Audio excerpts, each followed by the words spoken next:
Assalamualaikum warahmatullahi wabarakatuh.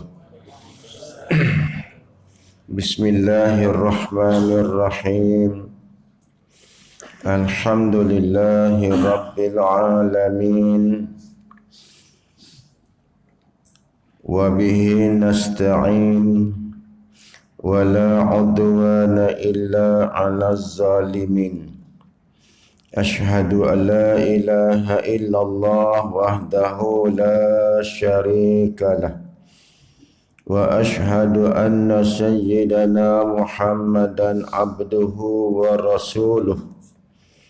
Al-mab'usu rahmatan lil alamin. Allahumma salli wa sallim ala sayyidina Muhammad wa ala alihi wa ashabihi wattabi'ina wa tabi'it tabi'ina lahum bi ihsanin ila yaumiddin. Amma ba'd. Tuan-tuan, sidang hadirin hadirat para jamaah yang dihormati sekalian, alhamdulillah kita panjatkan kesyukuran ke atas Allah Subhanahu wa taala yang telah memberi kepada kita nikmat iman dan Islam, dan serta dapat beramal dengan agama Allah Subhanahu wa taala dengan petunjuknya, dengan hidayahnya. Ketika kita yang dipilih oleh Allah Subhanahu wa taala di dalam menunaikan ibadat, berapa ramai daripada hamba-hamba Allah yang Allah jadikan mereka di dalam keadaan maksiat atau di dalam keadaan melakukan perkara-perkara yang tidak diredai oleh Allah Subhanahu wa taala. Tuan-tuan sidang hadirin hadirat muslimin dan muslimat yang dikasihi sekalian, suka ataupun tidak, tahu ataupun tak tahu, maka tuan-tuan sekalian, kita semua pasti akan dikembalikan ke pangkuan Allah Subhanahu wa taala. Artinya, kehidupan dunia yang kita tinggal sekarang di dalam dunia ini tidak akan kekal, ataupun kehidupan kita tidak menongkat langit, kata orang Melayu. Artinya kita akan berpindah daripada satu alam kepada alam yang lain. Daripada alam roh kita berpindah ke alam rahim. Daripada alam rahim kita berpindah kepada alam dunia.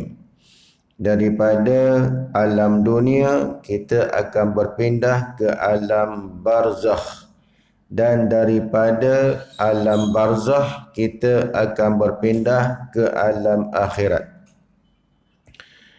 Maka akhir hayat kita, tuan-tuan sekalian, nanti di akhirat, wa imma syurga, alhamdulillah, wa imma neraka, wa na'udzubillah. Maka tuan-tuan yang saya hormati sekalian, kematian, perpindahan yang dimaksudkan tadi ialah, walaupun namanya kematian, tetapi itu adalah proses pemindahan di antara alam dunia dan alam akhirat. Maka ada kehidupan di akhirat. Maka tuan-tuan sekalian, sama ada bahagia ataupun sebaliknya di akhirat, kata Imam Ghazali, bergantung kepada 4 perkara. Qad wajaba 'ala salik arba'atu umurin. Kata Imam Ghazali, sesungguhnya wajib di atas orang yang berjalan menuju kepada Allah Ta'ala itu 4 perkara. Kalaupun saya tak sempat pagi ni tuan-tuan sekalian untuk menghuraikan 4 perkara tu, tapi saya akan sebut satu persatu. InsyaAllah saya nak fokuskan kepada perkara yang pertama. Apakah 4 perkara tu tuan-tuan sekalian? 4 perkara ni yang menjamin keselamatan seseorang itu nanti di akhirat. Kata Imam Ghazali, awalul amri, perkara yang pertama ialah i'tiqadun sahihun la yakunu fihi bid'atun. I'tiqad yang sahih, yang tidak ada pada i'tiqad itu sesuatu perkara yang bid'ah ataupun sesuatu perkara yang tidak ada di dalam i'tiqad para rasul, para sahabat radhiyallahu anhum.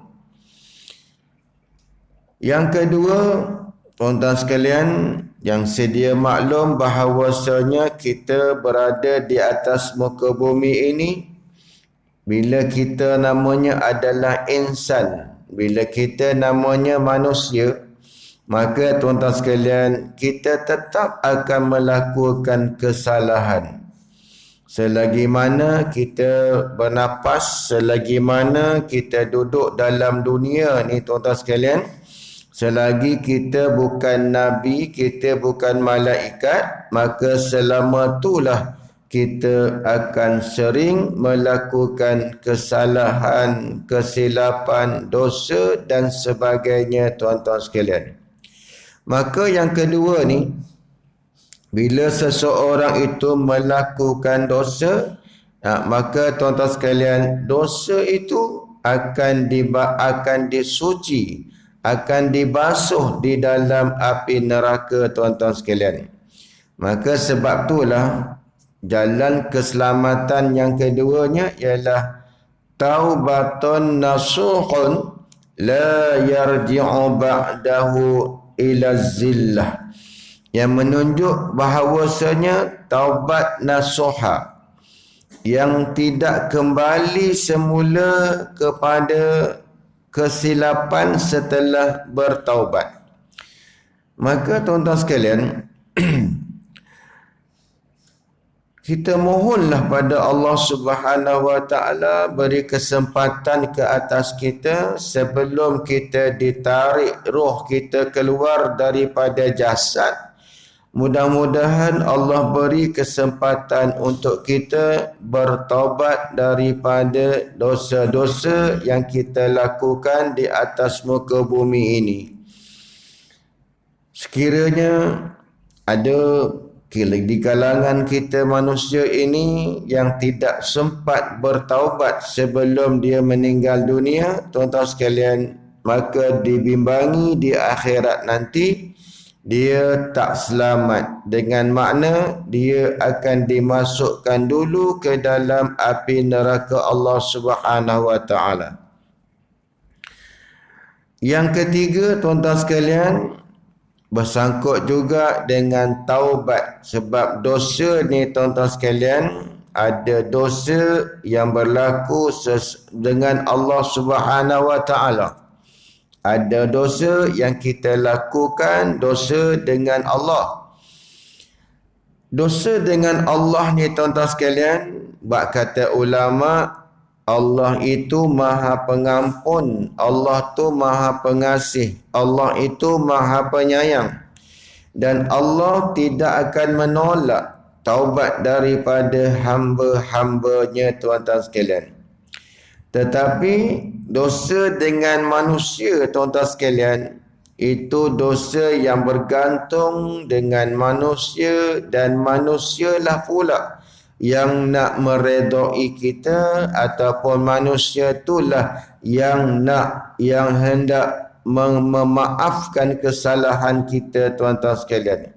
Inilah yang disebut oleh Imam Ghazali. Yang ketiganya ialah istirda'ul khusum hatta la yabqa li ahadin alaika haqqa, iaitulah menuntut keredaan khusum. Al-khusum tu di sini ialah pasangan lawan kita. Mana kalau dalam dunia dulu kita pernah bermusuh dengan seseorang, ataupun kita pernah mengumpat seseorang, atau kita pernah berdosa dengan seseorang, maka hendaklah kita sebelum mati kita menuntut redha atau menuntut maaf daripadanya kerana kita pernah melakukan dosa, sehingga hatta la yabqa li ahadin alaika haq, sehingga tidak kekal bagi seseorang itu di atas engkau akan hak. Maknanya tuan-tuan sekalian, kalau ada hak orang lain di atas kita nanti di akhirat, maka kita tidak dibenarkan untuk masuk ke dalam syurga Allah. Walaupun kita itu adalah ahli syurga sekalipun, tetapi sebelum ada orang yang memaafkan kita, tuan-tuan sekalian, maka kita tak boleh nak masuk syurga. Sebab itu tuan-tuan sekalian, kalau tengok dalam kitab Syairus Salikin dan tengok dalam kitab Imam Ghazali seperti Minhajul Abidin dan sebagainya, tuan-tuan sekalian, maka seolah-olah perkataan ni begini, seolah-olah. Ini daripada guru saya dan saya olah perkataan ni, tuan-tuan sekalian. Kata guru saya, setengah daripada guru saya menyebut, tuan-tuan sekalian, kalau kamu nak buat dosa, buatlah dosa dengan Allah. Jangan sekali-kali kamu buat dosa dengan manusia. Kerana dosa dengan manusia ni, tuan-tuan sekalian, lebih berat daripada dosa dengan manusia. Kerana tuan-tuan sekalian, kata syair, la tas'alanna bunayya adama hajatan was'alil ladzi abwabuhu la tuhjabu. Kerana tuan-tuan sekalian, hak atas anak Adam ini, tuan-tuan sekalian, jika sekiranya ada hak orang lain atas kita dan kita mati sebelum sempat kita menunaikan hak ini, tuan-tuan sekalian, maka kita akan dipertanggungjawabkan nanti di akhirat. Maknanya, kalau dalam dunia dulu kita pernah mengumpat orang, kita pernah menghina orang, kita pernah memfitnah orang, maka kalau kita tak sempat minta maaf dengan orang yang kita fitnah, orang yang kita umpat, orang yang kita hina, maka tuan-tuan sekalian, kita ada hak orang atas kita yang kita kena tuntut maaf daripadanya di akhirat. Dan yang ketiga, tuan-tuan sekalian, yang keempatnya ialah tahsilul ilmi syari'ati biqadri ma tuaddi bihi awamirullahi ta'ala. Iaitulah yang keempat yang menjamin keselamatan kita nanti di akhirat, ialah menghasilkan ilmu syariah dalam dunia ni, tuan-tuan sekalian, qadar mana kita nak menunaikan perintah-perintah Allah Subhanahu wa taala. Maka empat perkara ni, tuan-tuan sekalian, yang pertama diletakkan i'tiqad yang sahih. Maka fokus saya pada pagi yang mulia ni, tuan-tuan sekalian, adalah yang pertama ini. Kenapa Imam Ghazali, tuan-tuan sekalian, meletakkan i'tiqadun sahihun la yakunu fihi bid'atun. I'tiqad yang sahih yang tidak ada pada i'tiqad itu atau di dalam i'tiqad itu satu perkara yang bid'ah.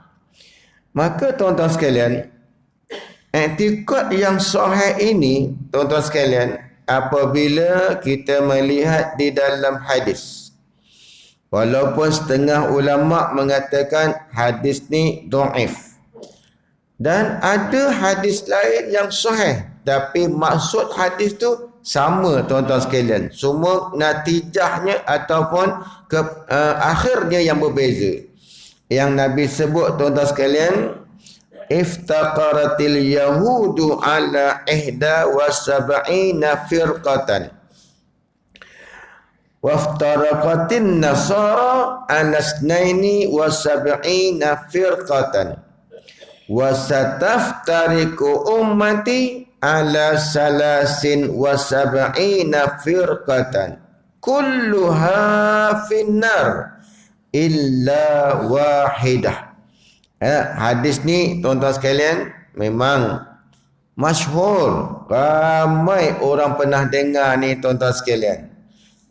Dan perbalahan ataupun yang disebut perpecahan ni tuan-tuan sekalian bukan perpecahan pada fiqh, bukan perpecahan pada parti politik, bukan perpecahan kaum ataupun bangsa, tetapi perpecahan yang dimaksudkan oleh Nabi ni tuan-tuan sekalian ialah perpecahan berkenaan dengan i'tiqad, berkenaan dengan akidah. Yang Nabi kata ni, telah berpecahlah umat Yahudi itu kepada 71 ihda wa sab'ina firqatan, 71 golongan dalam akidah Yahudi tuan-tuan sekalian. Telah berpecah umat Yahudi itu kepada 71 firqah atau golongan dalam akidah. Dan terpecah pula orang-orang Nasara dalam akidah mereka tuan-tuan sekalian kepada 72 akidah, 72 firqah. Dan tuan-tuan sekalian, wasataftariku, selagi dunia ni masih ada, maka selagi itulah kita akan terpecah tuan-tuan sekalian. Yang Nabi kata, dan lagi akan berpecah umat aku. Wasataftariku, Nabi sebut dengan huruf sin. Wasataftariku maksudnya dan lagi akan berpecah. Lagi itu maksudnya masa yang terdekat. Kalau saufa ta'lamun, saufa tu jauh lagi. Tapi ini anak sataftariku yang maknanya dekat dah berpecah tu tuan-tuan sekalian. Dan berlaku dah perpecahan tu di atas umat aku sehingga 73 firqah.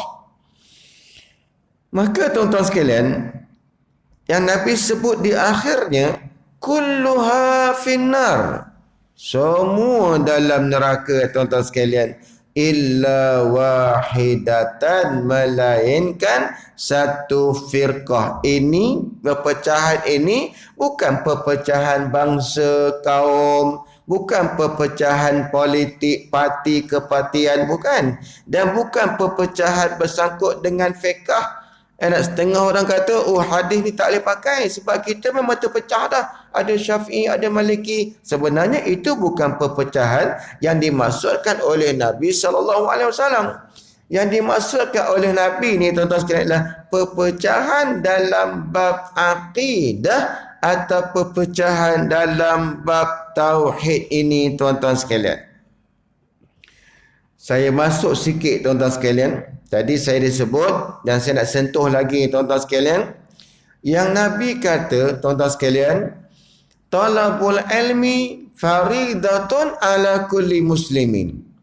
Cuba tengok aturan Nabi kata tuan-tuan ya. Nabi kata talabul ilmi, alif lam yang ada pada talabul ilmi, alif lam yang ada pada al-ilmu itu tuan-tuan sekalian, kalau dalam ilmu nahu dinamakan alif lam ma'rifah. Alif lam ma'rifah ni sudah ada yang ilmu yang tertentu yang difardukan oleh Allah dan Rasul ke atas umatnya, ke atas hambanya, tuan-tuan sekalian.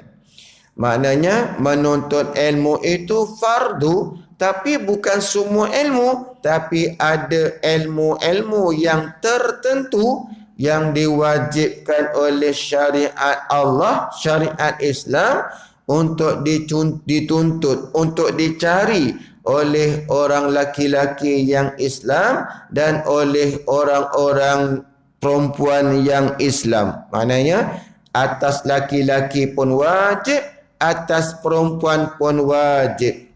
Maka tuan-tuan sekalian, ulama ni cari ilmu apa yang menjadi kewajipan ni, maka ditapis, disaring oleh ulama, tuan-tuan sekalian, hanya 3 sahaja ilmu yang menjadi fardu ain atas tiap-tiap individu, laki-laki ataupun perempuan yang mengucap syahadah nak mencari ilmu itu, tuan-tuan sekalian. Ulama kata ilmu yang wajib tu hanya 3 sahaja.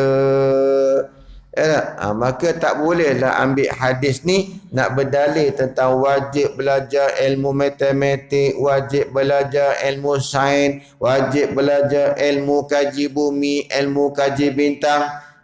Sebab itu tuan-tuan sekalian, bukan semua ilmu yang wajib, 3 sahaja. 3 sahaja itu tuan-tuan sekalian, ilmu yang menjadi fardu itu yang paling tinggi sekali kefarduannya ialah ilmu tauhid.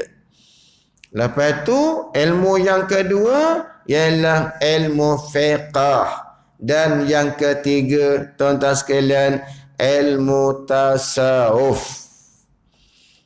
Tiga-tiga ni tuan-tuan sekalian, setelah ulama tengok dalam hadis, tengok dalam Quran, maka tuan-tuan sekalian, inilah hasilnya, iaitulah ilmu yang fardu ain atas tiap-tiap orang Islam itu ialah ilmu tauhid, iaitu ilmu mengesakan Allah Subhanahu wa taala.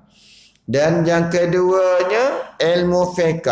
Ilmu tauhid ni tuan-tuan sekalian ialah ilmu yang mengajar kita bagaimana kita nak mengesakan Allah, bagaimana kita nak membetulkan iman kita dengan Allah dan iman yang bersangkut dengannya, anak tuan-tuan sekalian, dan bagaimana kita nak memelihara iman yang sudah ada di dalam dada kita, tuan-tuan sekalian. Sebab walaupun iman telah ada dalam dada, tuan-tuan sekalian, tetapi bahayanya juga, iaitulah iman itu juga boleh jadi terbatal apabila akidah seseorang tergelincir daripada jalannya ataupun terjatuh daripada jalannya yang sebenar, tuan-tuan sekalian. Ilmu fiqh pula ialah ilmu yang untuk membetulkan ibadat. Setelah kita mengenal Tuhan yang kita sembah, setelah kita beriman dengan perkara-perkara yang sangkut dengan iman, maka tuan-tuan sekalian diperintahkan kepada kita untuk melakukan ibadat. Dan ibadat ni tuan-tuan sekalian ada atur caranya untuk kita buat. Bukan kita melakukan ibadat, bukan sembarana, bukan ikut adat, bukan tengok-tengok orang semata-mata. Sebab tu yang keempat tadi, tuan-tuan sekalian, yang Imam Ghazali sebut, yang keempat tadi yang menjamin keselamatan tu ialah tahsilu ilmi syariati biqadri ma tuaddi bihi awamirullah, iaitu mencari ilmu syariat. Ilmu syariat tu, tuan-tuan sekalian, yang dimasukkan oleh Imam Ghazali itu ialah ilmu fiqh yang untuk membenarkan amalan ibadat yang kita buat. Sebab zaman kita ni, tuan-tuan, berapa ramai orang buat ibadat, sedangkan dia jahil dalam ibadat itu, tuan-tuan sekalian. Kadang-kadang dia tengok orang ambil wuduk, tuan-tuan sekalian, sapu muka. Dia tak tahu sapu muka tu daripada mana ke mana, hadnya daripada kiri kanan. Dia tak tahu. Banyak saya lihat, tuan-tuan sekalian, orang ambil wuduk, tuan-tuan sekalian, menyalahi dengan hukum fiqh ni banyak sangat, tuan-tuan sekalian. Sebab tu ilmu yang kedua ni, ilmu yang nak membetulkan amalan ibadat kita, tuan-tuan sekalian. Bukan somborono ataupun bukan ambil sebagai adat semata-mata, ikut-ikutan sahaja, tuan-tuan sekalian. Sebab itulah, dan saya dah ulang syair ni banyak kali dah, tuan-tuan sekalian. Dan saya pegang syair ni daripada mulut guru saya lagi. Tuan-tuan sekalian, yang menyebutkan kata Ibn Ruslan tu, dia sebut wa kullu man bi ghairi ilmi ya'malu a'maluhu mardudatun la tuqbalu.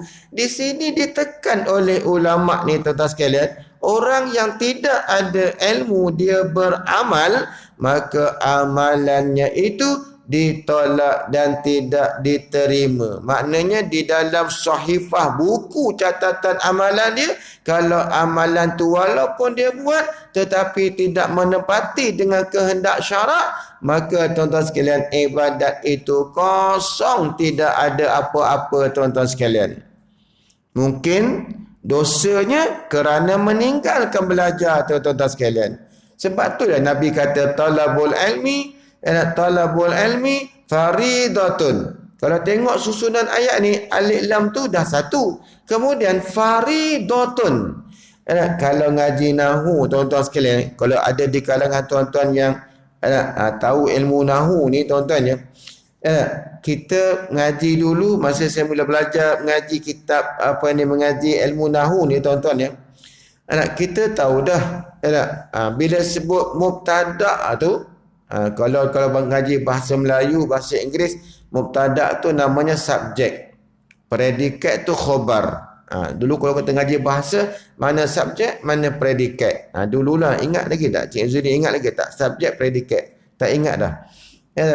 Tu tak tahu cakap, kita bercakap boleh, tapi tak kenal ini subjek ke, ini predikat ke, ini naat ke, ini man'ut, kita tak tahu. Tak apalah, asalkan betul kita cakap sudahlah kan. Tapi nak tengok susunan makna hadis ni, tuan-tuan. Talabu ilmi, talabu tu muzakkar, mana kalimah tu menunjuk lelaki. Sedangkan khabarnya faridatun tu ada ta marbutah. Ini kadang-kadang kita silap. Tak muafakat ni. Hadis ni tak sah ni. Bukan, tuan-tuan.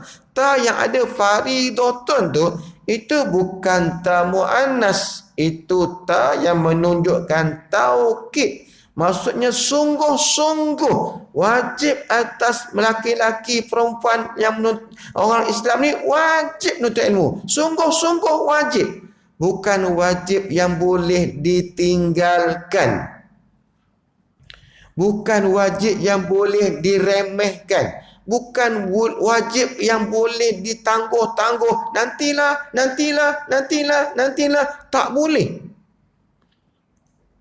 Sebab ta tu ta taukid, makna sungguh-sungguh. Fardu ni betul-betul fardu, bukan cobaan. Betul-betul. Mak kata Piramli tu kan, cobaan, bukan cobaan ni, betul-betul. Dan inilah, tuan-tuan, zaman kita ni, macam mana saya nak cakap ni, ramai yang melakukan kesilapan kerana 3 huruf ni saja, tuan-tuan. Jim, ha, lam. Apa dia? Jahil dengan hukum syariat, dengan benda yang 3 ni, tuan-tuan sekalian, menyebabkan berlaku kerosakan di atas muka bumi ni banyak. Dan yang ketiga, ilmu ni, tuan-tuan sekalian, tasawuf. Ilmu tasawuf tu, Ilmu yang nak membentuk hati bagi bersih, keluarkan sifat mazmumah, masukkan sifat mahmudah dalam hati tuan-tuan sekalian. Itu yang menjamin keselamatan sama-sama dalam dunia ni tuan-tuan. Berlakunya perpecahan ini kerana kejahilan ni tuan-tuan. Allah sebut dalam Quran.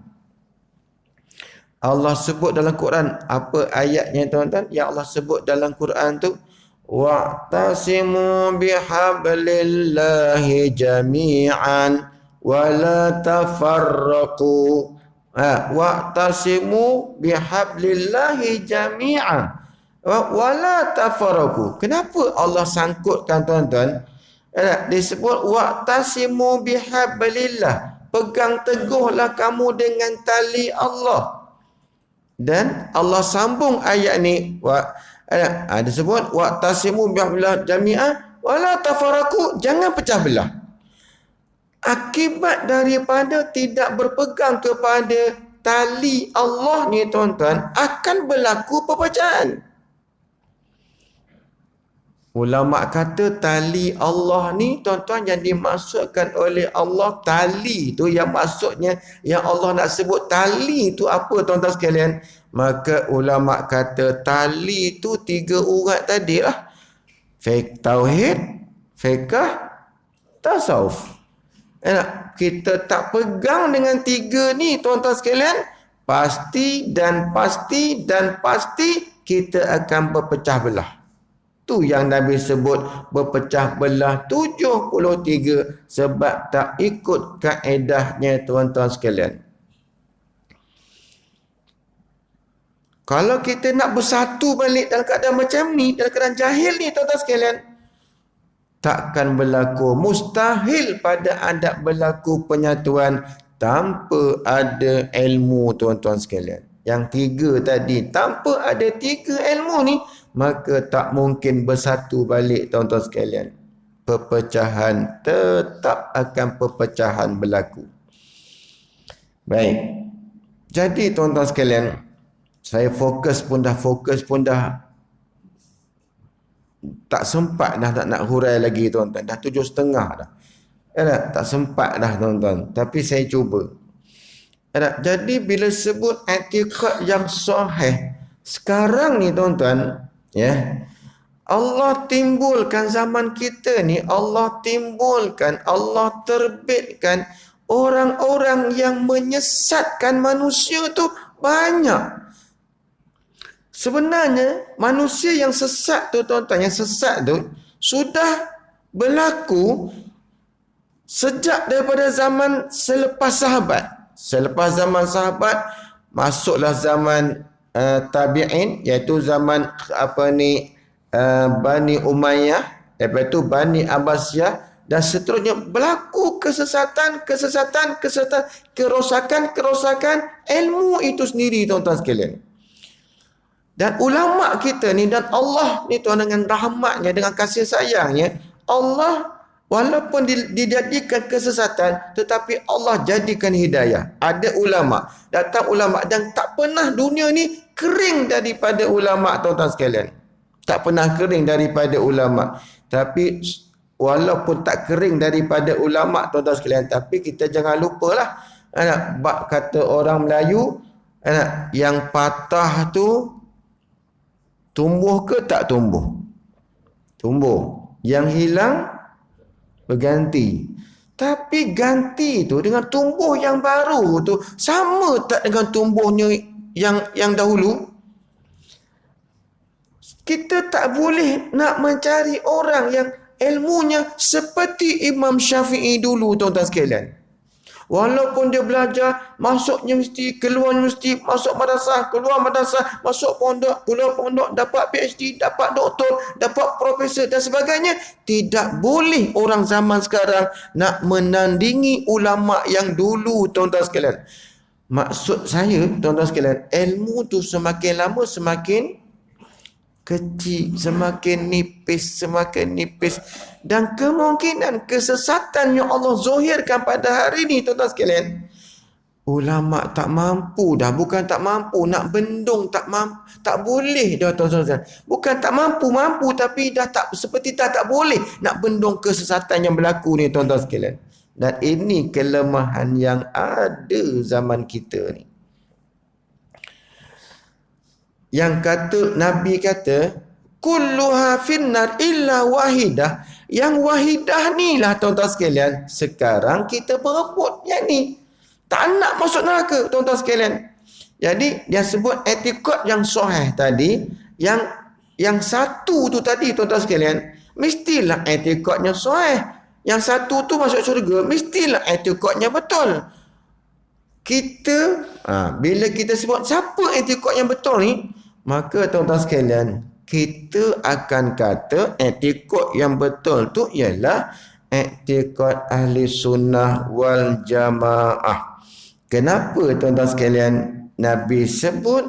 Kita ambil daripada hadis yang mengatakan satu tu allati takunu ala mislima ana alaihi wa ashabi, yang adalah di atas jalan, di atas seumpama jalan aku dan di atas jalan sahabat aku. Itu yang Nabi kata. Maksudnya etikot yang betul tu ialah etikot yang dibawa oleh Rasulullah, yang dipegang oleh para sahabat, yang diteruskan oleh tabi'in. Maka itulah etikot yang benar, yang dinamakan etikot Ahlussunnah wal Jamaah. Tapi yang satu ni, tuan-tuan sekalian, Syiah kata dialah yang satu, Wahabi kata dialah yang satu, Mu'tazilah kata dialah yang satu, Jabariyah kata dialah yang satu tu, Qadariyah kata pun dialah yang satu tu.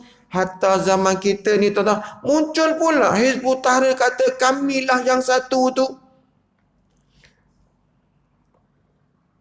Maka apa yang satu tu sebenarnya, tuan-tuan sekalian?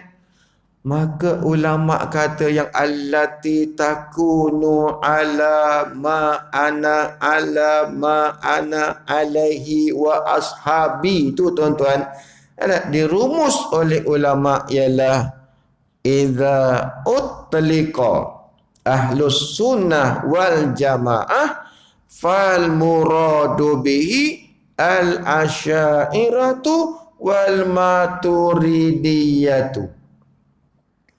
Yang dimaksudkan ahli sunnah wal jamaah itu, ini tuan-tuan syarah bagi kitab Ihya Ulumuddin. Saya petik dalam kitab, ada syarah bagi Ihya Ulumuddin. Dia mengatakan apabila ditunjuk, diitlak, semata-mata ahli sunnah wal jamaah tu ialah yang mengikut mazhab Asy'ari atau Asy'ariyah, ataupun yang mengikut mazhab Maturidiyah. Dan kita telah mengaji ilmu ni, tuan-tuan sekalian, mengikut Asy'ari Maturidi, dan ternyata firqah-firqah yang sesat dulu bila berhadapan dengan Asy'ari Maturidi, ternyata mereka kalah. Umpamanya, tuan-tuan, di zaman tu Mu'tazilah ada, zaman Asy'ari Maturidi, zaman tu Mu'tazilah muncul. Mu'tazilah ni, tuan-tuan sekalian, yang diasaskan oleh Wasil Ibnu Atha. Wasil Ibnu Atha ni, tuan-tuan sekalian, anak murid kepada Imam Hasan Basri, seorang wali Allah. Inilah yang menunjukkan kita tak ada kuasa atas diri kita, tuan-tuan. Dan Wasil Ibnu Atha ni, bila dia belajar dengan Hasan Basri, setelah dia jadi alim, tuan-tuan sekalian, dia pun keluar daripada pengajian Imam Hasan Basri. Dia buat pengajian dia sendiri. Dia buat majlis ta'lim dia buat madrasah dia sendiri. Tapi tuan-tuan sekalian, ketentuan Allah lah, Wasil Ibnu Atha ni telah terkeluar daripada ilmu yang Hasan Basri bagi pada dia, tuan-tuan sekalian. Dan banyak yang bercanggah dengan Imam Hasan Basri. Ahli sunnah wal jamaah yang dipegang oleh Imam Hasan Basri itu, yang diberi kepada Wasil Ibn Atta' ni, Wasil Ibn Atta' dah menyimpang daripada jalannya, tuan-tuan sekalian. Banyak. Bukan satu, bukan dua, bukan tiga, bahkan banyak yang telah menyimpang, tuan-tuan sekalian, dan bercanggah dengan hadis Nabi sallallahu alaihi wasallam. Di antaranya tuan-tuan sekalian, Wasil Ibn Atta' ataupun Mu'tazilah ni, tuan-tuan sekalian, dia menyebutkan, saya nak kaitkan dengan cerita ni, tuan-tuan sekalian, dia mengatakan masuk syurga ini bukan dengan rahmat Allah. Masuk syurga itu dengan amalan ibadat yang kita buat. Pertama, tuan-tuan sekalian, bila cakap macam ni, bercanggah dengan hadis. Sebab Nabi kata, la yadkhulul jannata ahadun bi'amalihi. Nabi sebut macam tu. Tidak akan masuk syurga seseorang itu dengan amalan-amalannya. Tak masuk syurga dengan amalan. Sahabat tanya, wala anta ya Rasulullah, walaupun engkau ya Rasulullah tak masuk syurga dengan amalan, wala ana, walaupun aku sekalipun, kata Nabi, tak akan masuk syurga dengan amalan aku. Maka Nabi sebut, illa yataghammadani Allah birahmati, melainkan aku masuk syurga diselimuti aku dengan rahmat Allah, baru aku masuk syurga. Tuan-tuan sekalian, pandangan Wasil Ibn Atta' ni salah. Bercanggah dengan hadis. Yang kita ahli sunnah wal jamaah, walaupun kita pegang ada akal, tapi kita tetap berpandu kepada hadis dan Quran sebagai kita punya rujukan, kita punya dalil, kita punya nas. Maka tuan-tuan sekalian, bila guru dia Hasan Basri dengar, tuan-tuan, Hasan Basri dengar anak murid mengajar bagian, tuan-tuan sekalian, Hasan Basri pun jumpa dengan Wasil Ibn Atta'. Wahai Wasil, benarkah engkau berkata bagian, yakni masuk syurga dengan amalan bukan dengan rahmat? Ya, kata Wasil Ibn Atta'. Ya, aku kata macam tu dan aku pegang macam tu. Maka tuan-tuan sekalian, tengoknya ulama kita bukan ulama yang jumud, ulama yang ilmunya berkembang, tuan-tuan sekalian. Lalu Hasan Basri tanya pada dia, apa kamu nak kata? Kanak-kanak yang mati kecil, syurga ataupun neraka? Sebab anak kecil tak ada beramal lagi. Syurga ataupun neraka?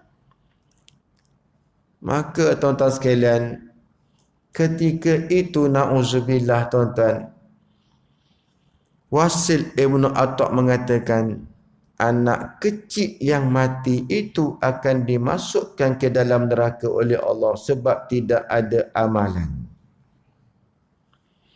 Lalu tuan-tuan, dibahas oleh Imam Hasan Basri dengan anak murid dia. Maka kalah Wasil, tuan-tuan sekalian. Guru nak anak murid lawan guru pergi tegur, tuan-tuan sekalian. Maka kalah Wasil Ibn Atta'.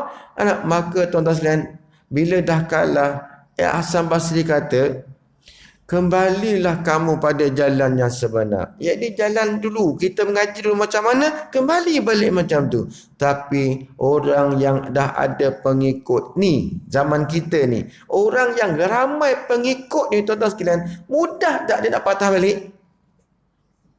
Mudah ke susah nak patah balik? Sebab pengikut dalam Fir'aun tu yang sebenarnya, tuan-tuan sekalian, Fir'aun tu dalam kitab Aqidatul Najin kata, Fir'aun tu bila Nabi Musa jumpa dengan Fir'aun, Nabi Musa dakwah Fir'aun, cakap lemah lembut dengan Fir'aun, hati Fir'aun dah nak berubah dah, nak dapat hidayah dah. Tapi masalah Qarun, bila Qarun datang, Fir'aun, kamu nak ikut Nabi Musa, kamu Tuhan. Qarun kata, kamu Tuhan. Nabi Musa bukan Tuhan, kamu Tuhan. Kamu nak ikut Nabi Musa? Iya juga, kata Fir'aun. Dah tak dapat, tuan-tuan sekalian. Diperintah kepada Hasan Basri, perintah kepada Wasil, kembalilah balik. Ego yang lebih tinggi, dia tak nak ikut tuan-tuan sekalian. Dan sejak itulah kata Hasan Basri, "Iktazalta anni," kamu terasing daripada aku, kamu keluar daripada anak murid aku. Maknanya Hasan Basri sudah tidak mengaku Wasil Ibnu Atta anak muridnya, tuan-tuan sekalian. Dan ni yang nak masuk ni tuan-tuan ni, baru nak masuk mukadimah dah dekat 40 minit. Ini tuan-tuan sekalian yang berlaku hari ni yang berlaku hari ni tuan-tuan. Nak saya tunjuk nanti dalam Facebook, dalam handphone saya ni. Susah sikit tuan-tuan, sebab saya tak ada internet ni, saya tak ada apa-apa nak buka. Kadang dia tak boleh nak tengok habis kan. Dalam handphone ni orang hantar kat saya tuan-tuan ya. Nanti saya sebut nama, boleh ke saya sebut nama orang ni untuk tuan-tuan jaga-jaga boleh ke? Bukan nak mengumpat tak, tapi nak jaga orang ni jangan rapat dengan dia. Dan ilmu ni tuan-tuan, ilmu ni adakah ilmu tu berdasar kepada sijil syahadah doktor? Adakah begitu? Tidak. Sebenarnya tuan-tuan sekalian, doktor, PhD, master, BA itu adalah rekaan orang Yahudi. Yahudi yang kira PhD. Sedangkan dalam Islam tak ada tahap-tahap ilmu ni tuan-tuan dengan ditentukan oleh sijil. Tak ada. Yang Nabi kata apa? Talabul ilmi minal mahdi ilal lahadi.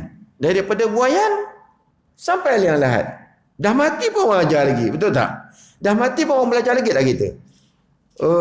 Cik Hairul, apabila datang malaikat padamu macam tu kata dia. Kita pun jawab, dah ngaji Ustaz Azhar dulu. Man rabbuka? Allahu Rabbi. Jawab macam tu, malaikat kata, tahniah, kau dapat pingat. Sebab dah betul kita punya jawapan. Tuan-tuan sekalian. Baik. Jadi tuan-tuan, yang berlaku ni tuan-tuan, yang zaman kita, orang hantar kat saya ni, kebanyakannya ada doktor di hujung nama, di awal pangkal namanya tuan-tuan sekalian. Yang ini yang banyak menyesat.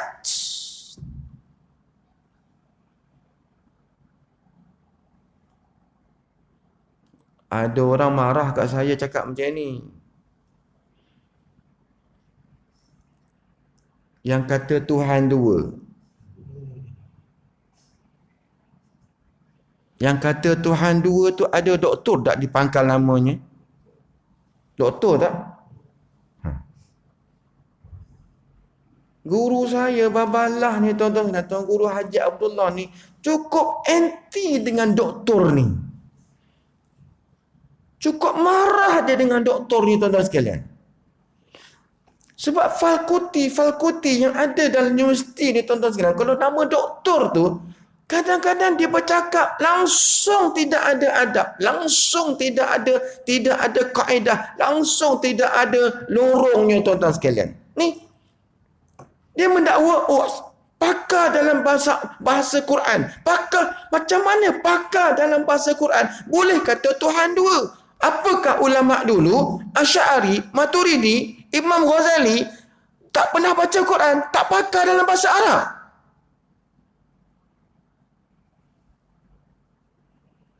Allah wujudkan zaman kita ni tuan-tuan sekalian, orang yang mengatakan Tuhan dua, dan orang yang mengatakan Tuhan dua tu ada doktor tuan-tuan sekalian dan ramai pengikutnya.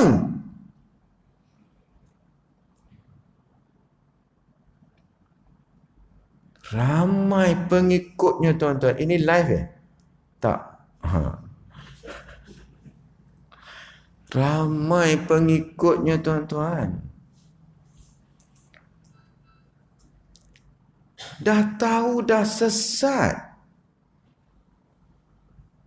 Dan ada berapa orang lagi tuan-tuan yang zaman kita ni Allah nak hidupkan balik fahaman Mu'tazilah yang dulu dah berkubur, Allah bangkitkan balik. Dan zaman ni tuan-tuan, banyak doktor yang bawa kepada Mu'tazilah ni tuan-tuan sekalian. Di antaranya Dr. Muhammad Nodros.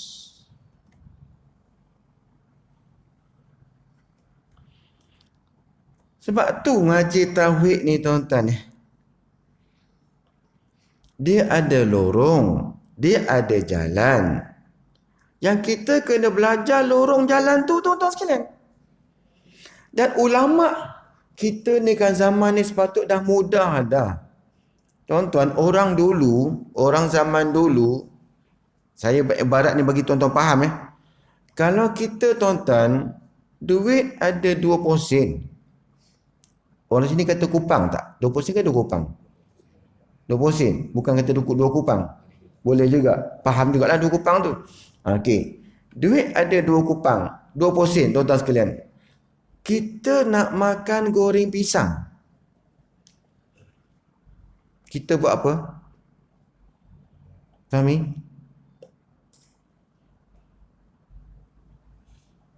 Kita ada 20 sen. 2 kupang je kita ada. Kita nak makan goreng pisang. Kita buat apa? Beli. Baik. Beli terus yang dah siap ke atau yang belum siap? Kita mudah. Zaman kita ni goreng pisang dah siap. 20 sen dapat sepotong. Dapat juga makan. Orang dulu tuan-tuan sekalian, udahlah modal tu tak ada tuan-tuan sekalian, tapi nak cari goreng pisang yang dah siap susah. Maksudnya tuan-tuan sekalian, ulama kena adun, ulama kena beli tepung, kena beli pisang, kena beli garam, kena beli itu, kena lenyek-lenyek, kena buah, kena beli gas, kena beli arang, kena beli kuali, kena beli minyak untuk menggoreng goreng pisang. Berapa tahap tuan-tuan sekalian? Orang dulu zaman Imam Syafi'i berfikir macam mana nak selesaikan masalah umat. Tapi sekarang tuan-tuan sekalian, dah siap. Kita tinggalkan benda yang dah siap, kita nak buat baru tuan-tuan sekalian. Faham tak? Kita tinggalkan ulama dah siap buat dah siap dah boleh makan dah. Kita tinggalkan, kita buat baru. Sedangkan kita modal hanya 20 sen nak buat benda baru.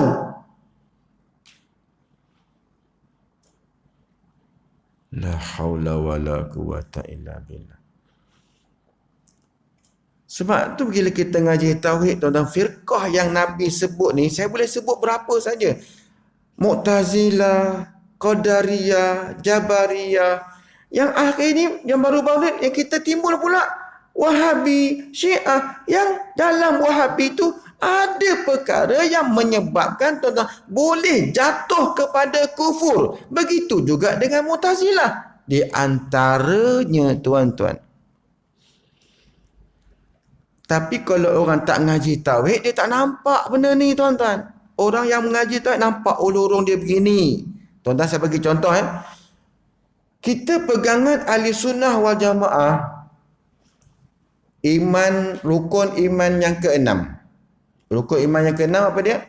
Beriman dengan qada dan qadar daripada Allah. Maksudnya tuan-tuan sekalian, biasa orang dulu-dulu akan sebut apa makna beriman dengan qada dan qadar ni? Maka kita akan disebut, kita akan disuruh kata beriman dengan qada-qadar ni ialah untung baik dan jahat datang daripada Allah. Maknanya baik ke dia yang berlaku tu seperti taat, seperti ibadat, ataupun jahat yang berlaku tu seperti maksiat, semua itu sudah di dalam takluk iradat Allah. Sehingga tuan-tuan sekalian, dalam kitab tauhid, ulama Nusantara ni, ulama Jawi ni, Melayu ni tuan-tuan sekalian, Syekh Ahmad, Syekh Daud, Syekh Zainal Abidin yang mengarang kitab tauhid ni, mereka mengatakan mustahil pada akal berlaku sesuatu itu dengan tidak kehendak Allah. Ini perkataan ni dalam kitab Faridah tuan-tuan sekalian. Mustahil berlaku sesuatu pada akal kita, mustahil berlaku sesuatu itu dengan tidak kehendak Allah. Okey, ini pegangan kita. Sebab apa? Kalau kita mengatakan ada benda yang terkeluar daripada kehendak Allah, bererti tuan-tuan sekalian, manajemen Allah, pengurusan Allah atas makhluk terputus tak? Dan inilah banyak ustaz kita bawa ajaran sekarang. Di antaranya saya sebut tadi Muhammad Nudros tu. Dia kata apa? Dia kata, kita yang memilih, bukan Allah yang memilih. Bukan Allah yang menentukan, kita yang menentukan. Dia bawa ayat Quran. Padahalnya ayat Quran tu tuan-tuan sekalian, bukan yang dimaksudkan tentang benda tu. Dan ayat Quran ni pula tuan-tuan sekalian, kena ada takwil makwilnya. Macam contoh tuan-tuan sekalian dia. Oh, dia kata, kita yang buat kejahatan tu, kita yang buat. Ini Mu'tazilah. Mu'tazilah katanya ni, kita yang buat, bukan Allah tentukan kejahatan. Ambil ayat Quran, ma asabaka min hasanatin faminallah wa ma asabaka min sayyiatin famin nafsik. Tengok Allah Taala sebut, dia kata apa-apa yang berlaku daripada kebaikan, ma asabaka, apa-apa yang mengena akan kau, min hasanatin, daripada kebaikan, kebajikan, ibadat, taat dan sebagainya, faminallah, maka daripada Allah. Ya, tengok Allah sebut baik tu daripada dia. Ma asabaka min sayyatin, dan apa-apa yang mengena akan kau daripada kejahatan, famin nafsik, diri kau. Tengok. Sedangkan tuan-tuan sekalian, ayat ni dia perlu pentakwilan, dia perlu takdir tuan-tuan sekalian. Bukan kita boleh pegang begitu je. Banyak ayat kita bahasa orang Melayu bercakap tuan-tuan sekalian, banyak orang Melayu bercakap ayat tu salah, tapi kita faham dengan takdir, dengan takwil. Oh Cik Mah, masak ayat hangat. Salah ke betul ayat ni tuan-tuan sekalian? Salah ke betul? Masak ayat hangat, jerang ayat hangat. Orang Kedah kata jerang ayat hangat. Oh Cik Mah, jerang ayat hangat. Salah ke betul? Yang kita jerang tu ayat hangat ke ayat sejuk. Tapi dipahami ayat tu, walaupun kata macam tu, kita faham tuan-tuan sekalian. Oh, bi'tibari ma yakun, diiktibarkan panas hangat tu lagi akan datang. Maksudnya akan berlaku bila kita jerang ayat tu hangat. Itu maksud dia. Jadi ayat Quran ni begitulah tuan-tuan sekalian. Maknanya guru saya kata, ma asabaka min hasanatin faminallah.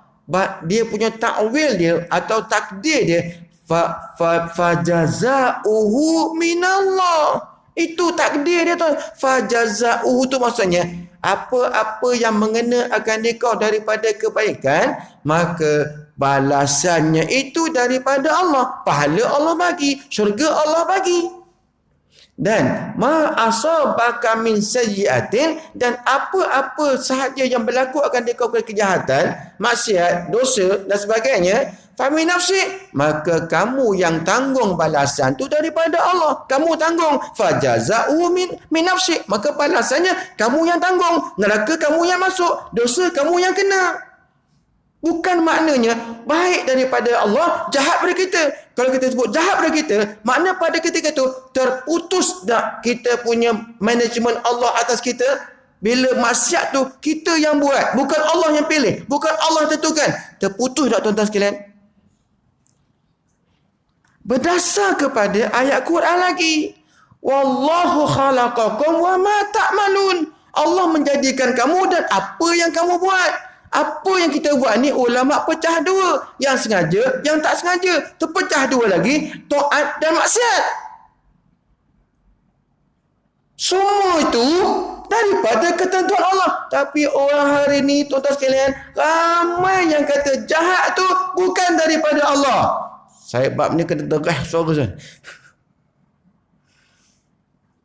Sampai saya dengar di Sarawak tuan-tuan sekalian, ustaz berkata macam ni, tsunami itu tidak ada dalam iradat Allah. Kalau ada dalam iradat Allah tsunami, mana Allah tu zalim. Dia nampak kejahatan buruk tu pada dasar mata dia. Dia tak nampak di sebalik berlaku tsunami tuan-tuan sekalian. Banyak tak kebaikan yang Allah buat. Sebab tu kita ahli sunnah wal jamaah. Kalau kita ahli sunnah wal jamaah, wajib kita i'tikad apa sahaja yang Tuhan buat, sama ada buruk pada pandangan mata, baik pada pandangan mata tuan-tuan, di sebaliknya semuanya adalah kebaikan belaka. Tak ada satu pun yang jahat, yang tak baik tuan-tuan sekalian. Wajib kita i'tikad macam tu. Saya bagi contoh senang je tuan-tuan sekalian. Tapi nanti contoh macam ni pula, nanti orang marah saya pula, susah pula ni. Enak. Cuba tengok tuan-tuan, Allah atur dunia ni. Cuba tengok tuan. Boleh kot dah cakap. BN jatuh, naik pH. BN jatuh, naik pH. Tuan-tuan, apa hikmahnya BN tu jatuh nak? Baru kita nampak. Oh, baru kita nampak macam mana DAP punya ni, pam. Nampak tak? Itu di antara hikmah yang kita nampak. Prok, jatuh pula pH, tuan-tuan. Naik pula PN pula dah. Jangan kita kata tak baik. Tuan-tuan, apa yang Tuhan jadikan itu adalah baik belaka. Kita je yang tak tahu. Perap berlaku aksiden, tuan-tuan. Pecah kereta kita, tuan-tuan. Baik tak? Baik. Apa baiknya? Mungkin dapat kereta baru. Mekanik ada kerja. Kalau kecederaan berlaku, doktor ada kerja. Berapa banyak orang dapat rezeki daripada aksiden? Nampak baik, nampak tak baik, tapi berapa banyak kebaikan yang Allah buat? Mekanik dapat tak? Dapat duit tak di pihak kita? Dapat. Doktor dapat duit tak? Ada kerja? Dapat. Mungkin orang yang aksiden tu, insurans kata tak apalah, aku gantilah kereta hang. Dapat kereta baru. Banyak kebaikan tuan-tuan. Cuma mata kita yang tak nampak, terlindung, terhijab daripada kebaikan yang Allah Ta'ala buat banyak pada kita, tuan-tuan sekalian.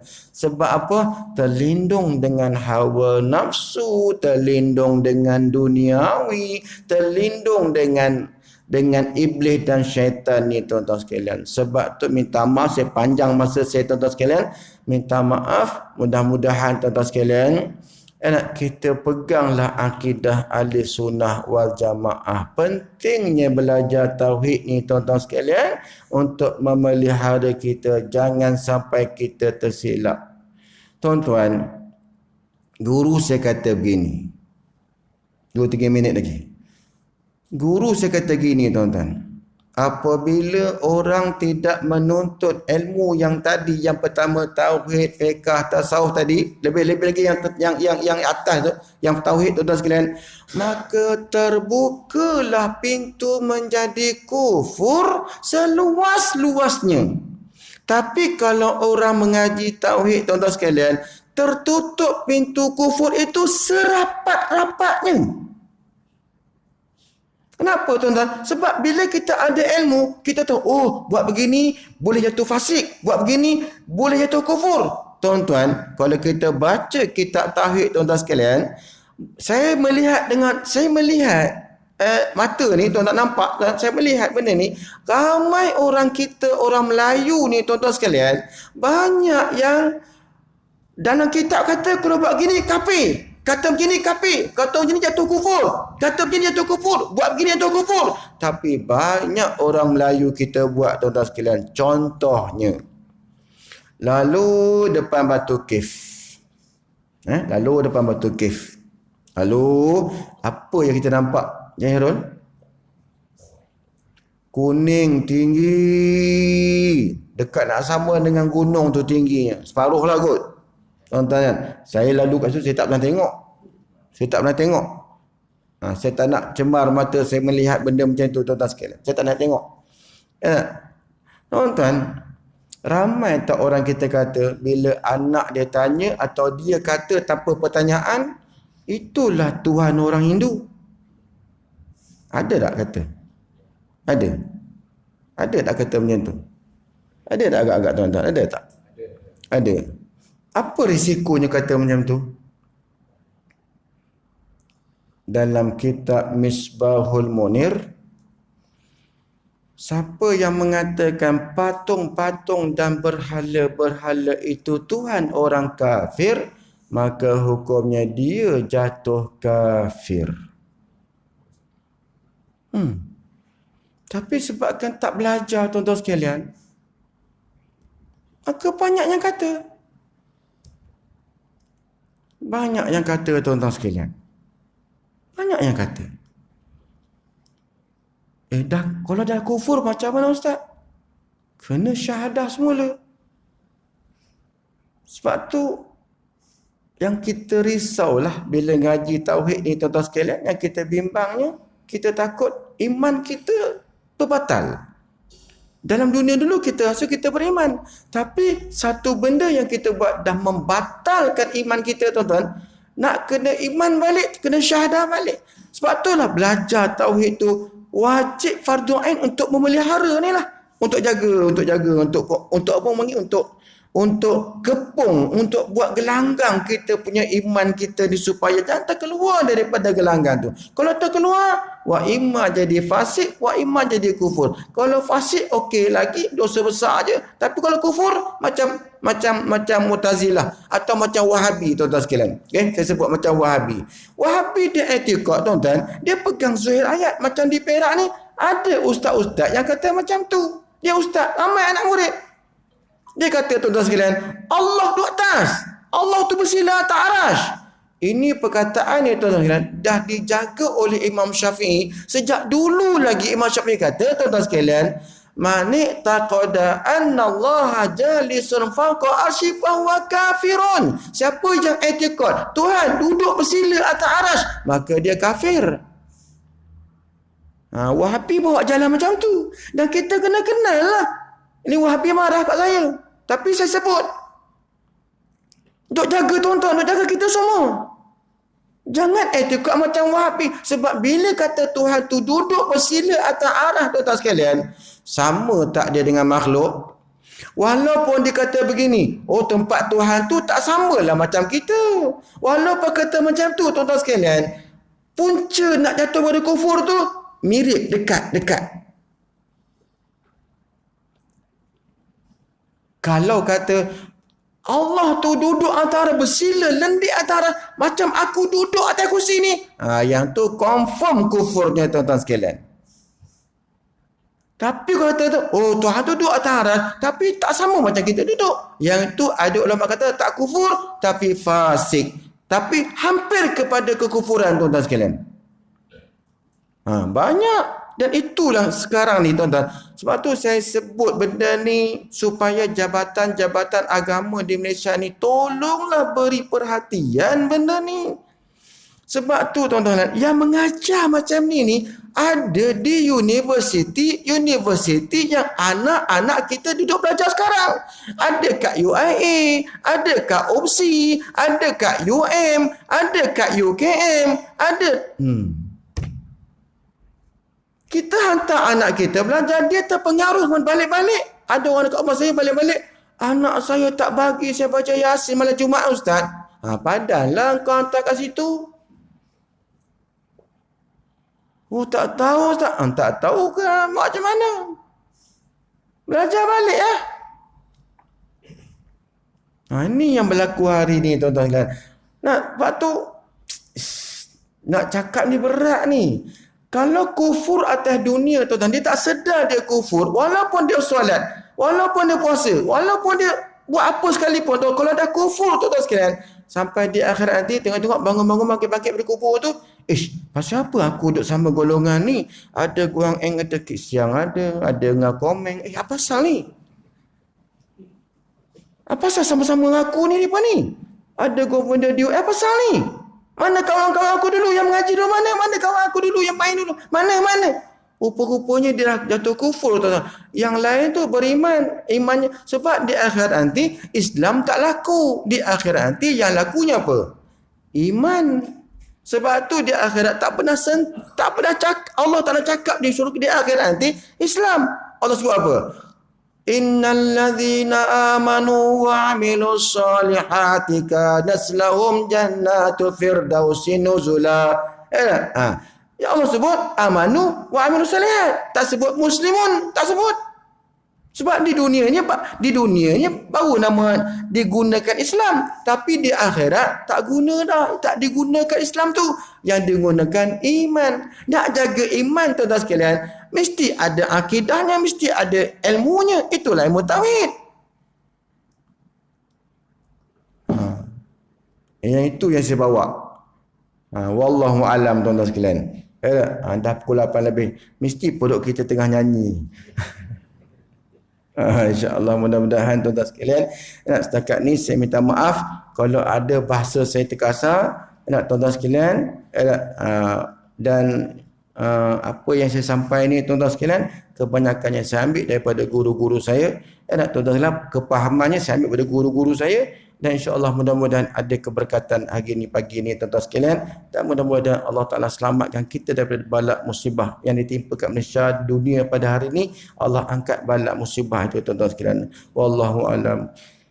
Bismillahirrahmanirrahim. Alhamdulillah rabbil alamin, wassalatu wassalamu ala asyrafil anbiya'i wa mursalin wa ala alihi wa sahbihi ajma'in. Allahumma ya azim sultan, ya qadim ihsan, ya da'iman ni'am, ya kasir rajul, ya wasi'al ata', ya khafiyalata, ya jami' sana', ya haliman la ya'jal. Salli rabbi ala sayyidina Muhammad wa alihi wa sallim wa rada sahabati ajma'in. Allahumma lakal hamdu wa syukra wa laka manna fadla wa anta rabbana haqqa wa nahnu abidika riqa wa anta lam tazal ahla ya miyasra kulli asir wa ya jabira kulli kasir wa ya sahiba kulli farid wa ya mughniya kulli faqir wa ya muqawwiya kulli ويا مأمنا كل مخيف يسر علينا كل عسير فانتصر سعدك يسير. اللهم يا من لا يحتاج إلى بيان وتفسير حاجاتنا كثيرة أنت عالم بها وخبير. اللهم إني أخاف منك وأخاف ما يخاف منك وأخاف ممن لا يخاف منك. الله بحق ما يخاف منك نجينا ممن لا يخاف منك. الله بحق سيدنا محمد أهرسنا بعينك التي لا تنام وكنفنا بك نافك الذي لا يرى وارحمنا بقدرتك علينا فلا دعك سقطنا ورجاؤنا. وصلى الله على سيدنا محمد وعلى آله وصحبه وسلم والحمد لله رب العالمين.